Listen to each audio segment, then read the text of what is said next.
I wanted to be an actress, and I had recently, right before the show, I was in a singing group, and the group we kind of broken up. So I was just like, man, I really got to get into this acting thing. And a friend of mine called me and said, you need to go to this audition.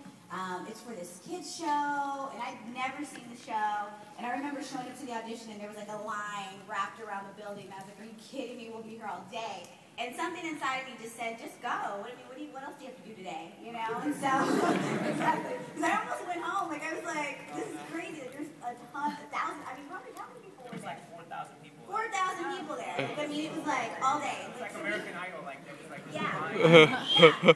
And I'd never seen the show, so I was like, wow, I mean, like, really? But I'm so glad I stayed. And 4 days later, my life changed. I was in Los Angeles, and I was on the show. I mean, that's how quick. 4 days. We auditioned, we flew out maybe 2 days later for the callback, and then they were like, tell your parents to ship your clothes. I mean, literally. And so we were just like, in California, we were all super young, and then we found out, I didn't know that we were replacing people, so to speak. I mean, I just thought they're bringing on new characters. Then we found out we were replacing people, and I was like, oh my gosh, like this is going to be, it could be either really good or it could be really bad.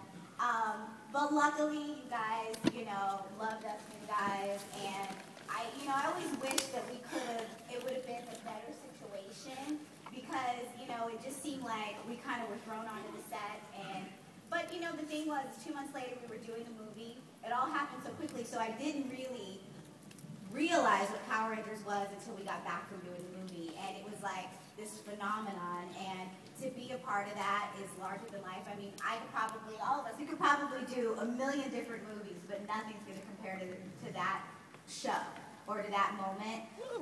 And to have been able to be someone who took, Tweet's place, it's such an honor for me. She's such a great person. I didn't really get to meet her. I met her once, but it was just kind of really quick. But just to be able to be a part of that and be the person who replaced her is such an honor.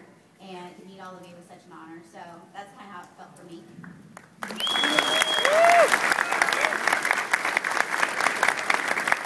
Well, I didn't replace anybody. I was fired in the beginning. Ouch. Because I was just given the role. And they gave me, they said, do a wicked witch voice. And I've been working for Saban. I've been doing voices. And I just came up with the evil voice after they fired me because I was pissed off.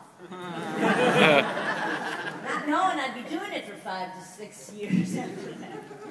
But, they wanted it scarier, and I knew I had it in me, so, I said, let me audition, please, again. And, so I did come up with her. I missed it when they brought Lord Zed, and I lost, I wrote cards to them and wrote out of work Empress seeks employment. And then there was a point there where I'm an on-camera actress as well, and I got the outfit, and I tried to get to be Rita, but they were adamant in making the Machiko Soga character look like her. So Carla Perez looked like a younger version of her, and it was good matching. I thought they did a great job with that. So they kept the same format, which I understand, and it's fine. And Carla would have loved to do the voice. I would have loved to do the on-camera, but it worked out, and it's worked out. And out of all the things I've done, Rita's the one. Still the one.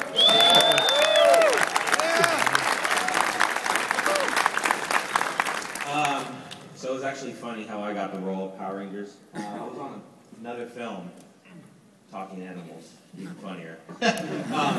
And I'm standing there one day and I see Jason and Kimberly come to set. And I'm like a huge Power Ranger fan before I was on Power Rangers. So I'm like, God, I told my mom, I'm like, Mom, that's Jason and Kimberly. And then I started talking with the producer and the director, and it was Shuki Levy. And he was like, found out I did martial arts. He was like, you want to be a Power Ranger? And I was like, what? I was like, guys, I'm the new Blue Ranger. What? That's how it happened. Yeah, and it was a dream come true. I mean, I had all the action figures. I was looking at pictures the other day, actually, at my house, and I have pictures of me sitting in the corner playing with all the action figures, like when I was 7. Almighty Morgan. So, yeah.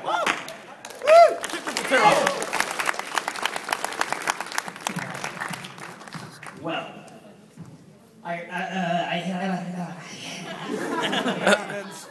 yeah, man. Well, I knew about Power Rangers before I auditioned, of course, and I actually auditioned for the Gold Ranger in the beginning.